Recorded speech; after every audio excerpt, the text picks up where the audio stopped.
L'UNIM, l'Union nationale pour les intérêts de la médecine. Association indépendante, l'UNIM défend les intérêts des professionnels de la santé depuis plus de 40 ans et leur propose les meilleures conditions d'assurance professionnelle et privée à des tarifs privilégiés négociés avec son partenaire Allianz. Sa particularité, son conseil d'administration composé exclusivement de professionnels de la santé. Adhérer à l'UNIM, c'est bénéficier d'une offre conçue par des professionnels de la santé, pour des professionnels de la santé, avec des garanties spécifiques et exclusivement adaptées à leurs besoins. Prévoyance, complémentaire santé, assurance de prêt ou encore protection de l'exercice en groupe. Les adhérents de l'UNIM bénéficient également d'un bouquet de services innovants, parmi lesquels une garantie d'assistance et de services très complète, ainsi qu'une protection juridique vie privée, vie professionnelle.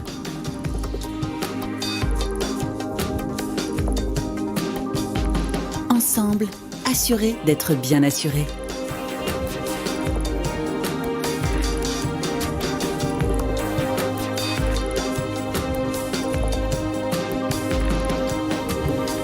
Bonsoir à tous, soyez les bienvenus. Merci de nous retrouver pour ce nouveau mardi de la santé UNIM, préparé et organisé par Medscore, l'Observatoire des tendances santé-sport, avec le soutien de son partenaire, l'UNIM, l'Union nationale pour les intérêts de la médecine.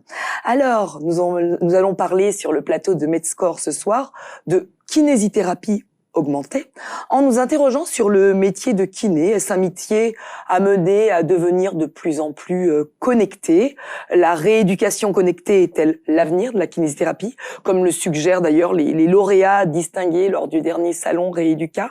Va-t-on inéluctablement vers un matériel intelligent de nouvelle génération pour qu'une kinésithérapie augmentée, l'IA, qui reste un outil mais n'est pas une fin en soi, va-t-elle imposer tous ces dictats?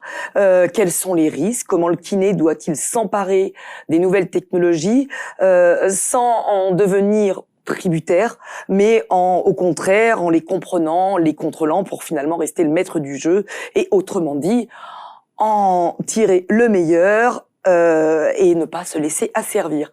Alors, pour en discuter avec nous ce soir, donc à mes côtés, Nathalie Coët, bonsoir. Bonsoir. Donc, vous êtes directrice du cluster Noveka qui est basé à Saint-Étienne. C'est une association qui fédère et anime une communauté d'acteurs locaux engagés dans le progrès et l'innovation en santé, avec pour mission de faciliter et accompagner le développement de projets spécifiquement dans le domaine du dispositif médical et de la e-santé. Donc, d'où votre présence avec nous sur ce sujet et sur ce plateau. Avec nous en visio, Perrine Chapeau. Vous êtes ancienne athlète de haut niveau, on précise dans le 400 mètres. Vous êtes à présent masseur kinésithérapeute diplômée d'État biomécanicienne, cofondatrice de Ochi, qui est une application d'analyse biomécanique qui utilise l'intelligence artificielle dans le but d'analyser la technique de course, la foulée et la posture en vue d'identifier les points faibles. Bien sûr, vous nous expliquerez plus dans le détail de quoi il s'agit dans quelques instants. Et Sébastien Girold, merci également de nous rejoindre. Vous êtes directeur de l'IFMK de Vichy. Donc de l'Institut de formation de massokinésithérapie, donc depuis 2020, après avoir été 4 formateurs de ce même institut pendant 7 ans. Vous avez également un doctorat en physiologie du sport. Vous avez précédemment été MKDE en libéral et également au CHU de Clermont-Ferrand, bien sûr passionné de technologie et référent pour plusieurs sociétés, dont ReflexTime, dont nous aurons également l'occasion de parler par la suite. Donc merci à tous les trois et nous traiterons notre sujet de ce soir en 3 parties, en commençant par un état de l'art, les grandes tendances en matière de kiné augmentée, quelles solutions techniques on le vend en poupe, quel intérêt, quelle promesse d'une kiné augmentée ou connectée en prévention et quel intérêt, quelle promesse pour cette même kiné augmentée en rééducation, réhabilitation et réathlétisation. Un mardi santé dans lequel on va donc décoder la kinésithérapie augmentée pour projeter le métier de kiné de demain. Mais avant de rentrer dans le vif de notre sujet de ce soir avec vous, nous recevons sur le plateau Aude Penel, qui représente notre partenaire l'UNIM. Et donc, Aude, pour ceux qui ne vous connaîtraient pas encore, pouvez-vous nous rappeler ce qu'est l'UNIM et ses missions auprès des professions libérales, en particulier les kinés? Oui, Nathalie, alors l'UNIM, c'est l'Union nationale pour les intérêts de la médecine. C'est une association confraternelle à but non lucratif qui s'est créée il y a une quarantaine d'années et qui a négocié en fait des contrats spécifiques dédiés aux professionnels de santé, que ce soit en prévoyance, en complémentaire santé, en assurance emprunteur, mais également pour couvrir l'exercice en groupe. Et donc sa particularité de cette association, c'est que son conseil d'administration est composé uniquement de professionnels de la santé. Voilà, donc et on s'est appuyé sur un assureur assez connu qui s'appelle Allianz, première marque mondiale d'assurance, pour justement pouvoir proposer des contrats avec une signature solide pour nos adhérents. Merci beaucoup. Pouvez-vous prendre un cas pratique, s'il vous plaît? Qu'est-ce que c'est qu'une assurance, souvent, on parle de la prévoyance. En tout cas, souvent, votre comptable vous alerte, justement, tire la sonnette d'alarme sur le fait qu'il est important de prendre une prévoyance complémentaire. En effet, le régime de la Carpinco, qui est celui des masseurs kinésithérapeutes, est largement insuffisant, que ce soit en indemnité journalière, mais également en invalidité ou même dans les cas les plus graves, dans le cas du décès. Et on va venir, nous, avec cette assurance, compléter ces revenus que vont vous donner le régime obligatoire pour maintenir votre niveau de vie, quels que soient les aléas, maladies, accidents, agressions que vous pourriez subir aussi bien dans la vie professionnelle que privée, bien évidemment. Et donc, comme tous les 15 jours, un atelier est proposé à nos auditeurs par l'UNIM. De quoi allons-nous parler ce soir? Tout à fait. Alors ce soir, on vous propose un atelier pour vous présenter l'association UNIM, mais surtout tous les avantages qu'a négocié cette association pour les kinésithérapeutes. Donc n'hésitez pas à nous rejoindre. C'est 10 minutes à la fin de l'émission avec un échange personnalisé, donc avec un correspondant de l'UNIM. Voilà. Et donc notre première partie, état de l'art. Quelles sont les grandes tendances en matière de kinésithérapie augmentée? Quelles solutions techniques ont le vent en poupe?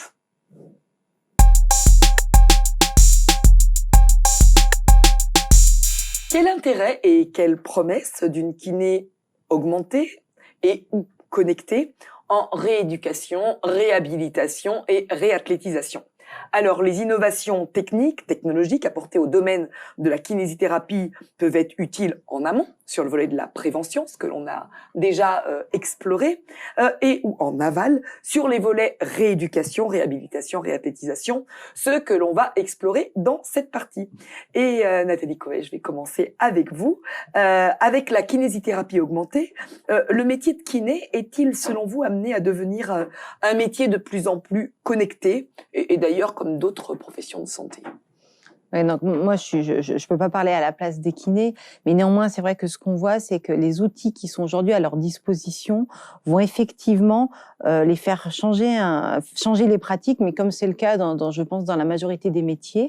Néanmoins, et les kinés, je pense, et les gens qui développent ces solutions n'ont pour objectif finalement que la machine remplace l'homme. C'est toujours un peu cette vieille peur que tout le monde a, mais en fait, c'est plutôt que les outils vont être au service des praticiens et vont venir justement aider à ce que la relation humaine dans le soin soit peut-être meilleure, parce que finalement, on va pouvoir se débarrasser de certaines tâches qui sont pas intéressantes et qui ont assez peu de valeur ajoutée, et on va être beaucoup plus fin et on va être capable d'avoir une réponse beaucoup plus personnalisée vis-à-vis des patients.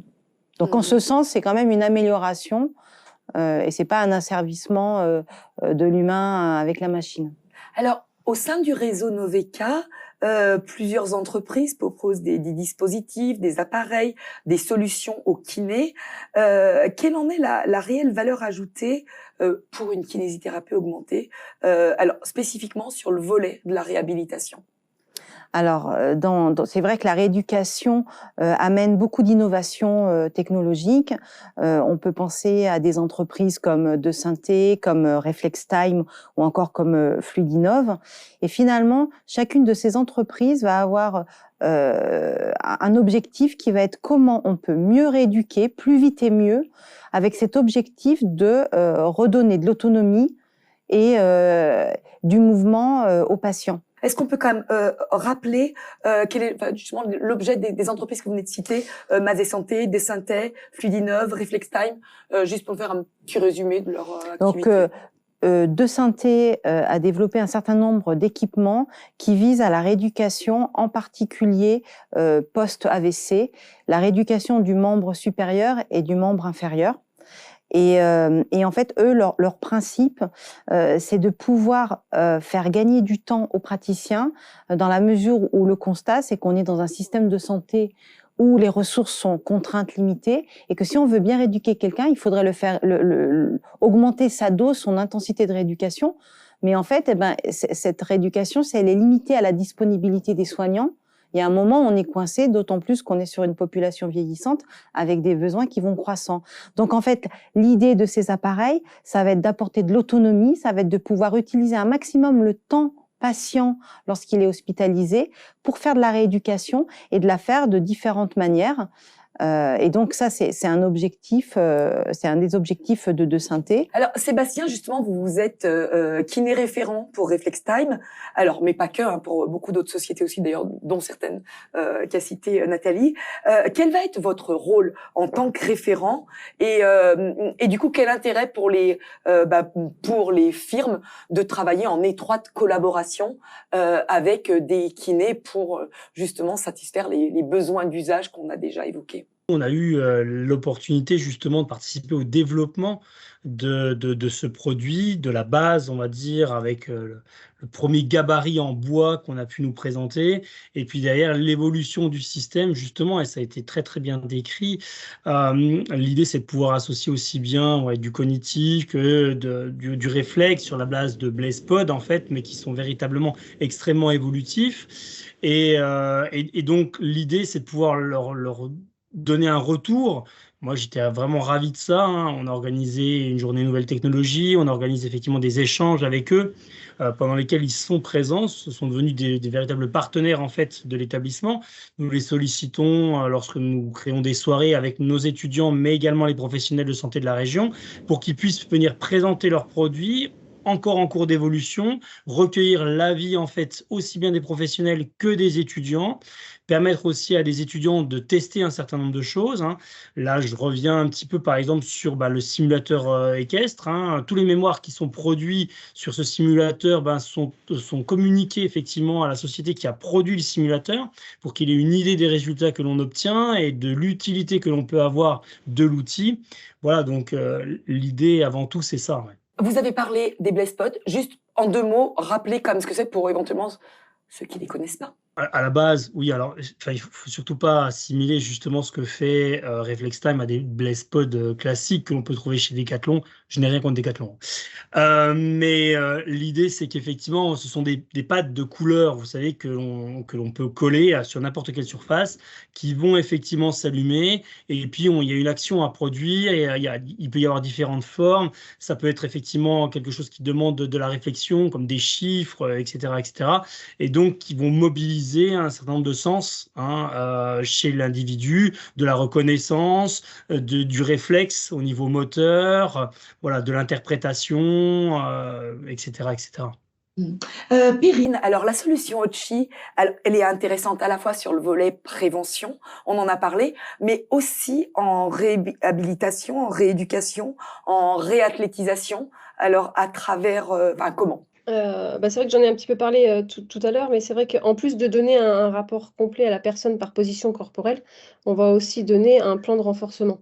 Donc c'est vrai que ça va guider la personne à aller plusieurs étapes au fur et à mesure du temps. Donc le rapport complet, et puis après ce plan de renforcement sur plusieurs semaines.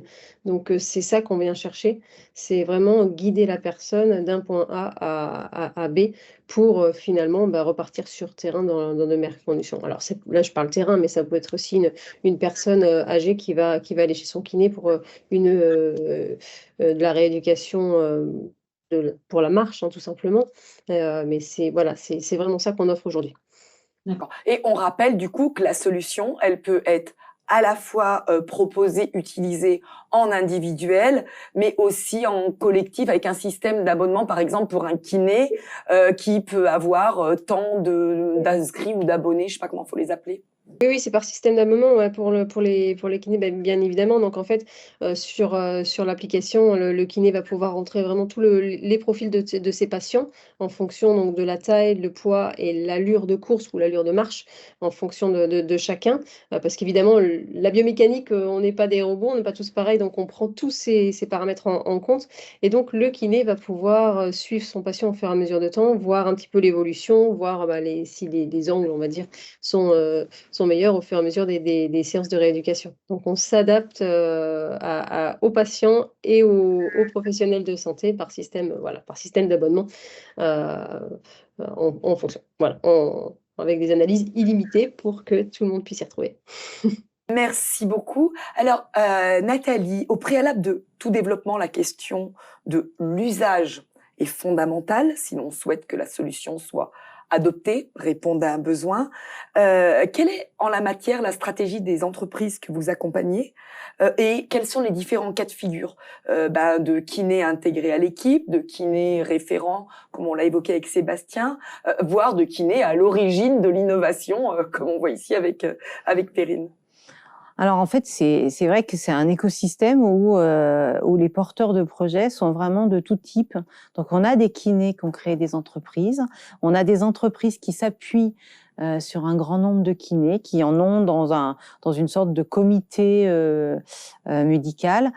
Et en fait, l'enjeu, c'est toujours quand on a un projet ambitieux, c'est toujours de se dire, voici quelles sont mes compétences, voici celles que je n'ai pas. Et donc, il va falloir que j'aille chercher celles que je n'ai pas.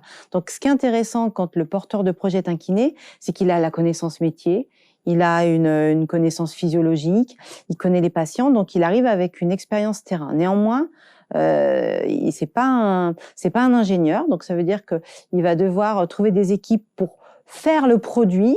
C'est aussi quelqu'un qui va avoir besoin de travailler alors avec des designers ou en tout cas avec tout un écosystème, parce que le danger, ce serait que sa vision à lui personnelle et sa propre expérience soient considérées comme universelles.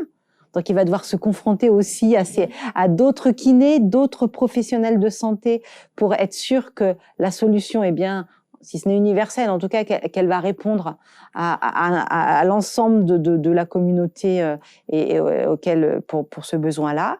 Et c'est vrai que par contre, on a beaucoup de projets qui sont pas portés par le monde médical. Et là, le vrai enjeu, c'est de créer ce vrai partenariat pour pouvoir, tout au long du projet, dès le début, avec un prototype en carton, pouvoir tester la solution et essayer un maximum de se mettre en conditions réelles d'usage. On fait pas un dispositif dans un laboratoire et puis quand il est tout fini, on dit ça y est, on va pouvoir le tester, parce que c'est là qu'on se rend compte de tous les problèmes. Donc, tout au long du développement, il faut qu'il y ait cette interaction et cette écoute, parce que chacun a un angle de vue et une expertise. Et c'est vraiment la synthèse de tout ça qui permet d'aller dans le bon sens. Il est fondamental que la technologie, elle soit et elle reste au service du soin pour que les patients soient mieux soignés. Et c'est en ça que le numérique va apporter des outils supplémentaires. C'est en ça qu'en tout cas, le soignant va avoir un meilleur diagnostic, une meilleure évaluation, un suivi plus fin de son patient, donc il va pouvoir avoir une capacité d'adaptation des exercices, de la fréquence qui sera beaucoup plus adaptée à la situation réelle. Il aura aussi des outils qui, pour lui donnent plus d'informations, donc le mettre dans une situation qui est quand même plus confortable, avec moins d'incertitude. Et puis, il va également pouvoir peut-être, avec ces outils numériques qui sont capables de donner des retours, de pouvoir aussi montrer au patient son évolution positive. Donc c'est aussi un outil d'engagement où on partage une information qui, avec le numérique en plus, est capable d'être visualisée. Ça, c'est important. Et donc finalement, autour du problème, les gens parties prenantes vont pouvoir partager de l'information, discuter, regarder. Et donc, je pense que c'est aussi un rôle un peu fédérateur. Un grand merci à tous les trois. Donc, bien sûr, difficile de résumer tout ce qui a été dit sur le plateau, mais ce qu'on peut retenir, c'est que la kinésithérapie augmentée, elle représente une approche innovante qui exploite les technologies numériques pour améliorer l'efficacité, la personnalisation et l'accessibilité des interventions de rééducation. C'est une approche encore émergente, mais en plein essor, qui tire parti des avancées technologiques telles que la réalité virtuelle, la réalité augmentée, les capteurs de mouvement, les interfaces homme-machine pour fournir des interventions de rééducation plus immersives, personnalisées et aussi plus motivantes, ce qui reste le nerf de la guerre, la motivation, le plaisir, l'envie. En tout cas, merci à tous les trois d'avoir accepté de participer à ce plateau. Merci à vous tous qui nous avez suivis.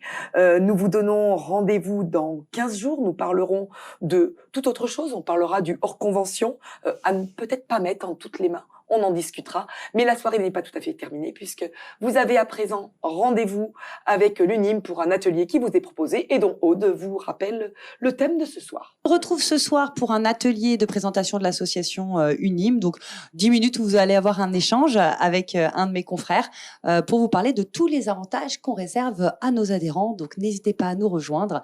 Ensemble, on est plus fort. Alors, bon atelier à tous, bonne soirée et rendez-vous dans 15 jours. Au plaisir de vous retrouver.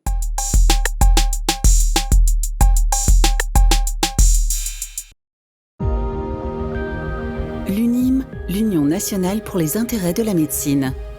Les adhérents de l'UNIM bénéficient également d'un bouquet de services innovants, parmi lesquels une garantie d'assistance et de services très complète, ainsi qu'une protection juridique vie privée, vie professionnelle.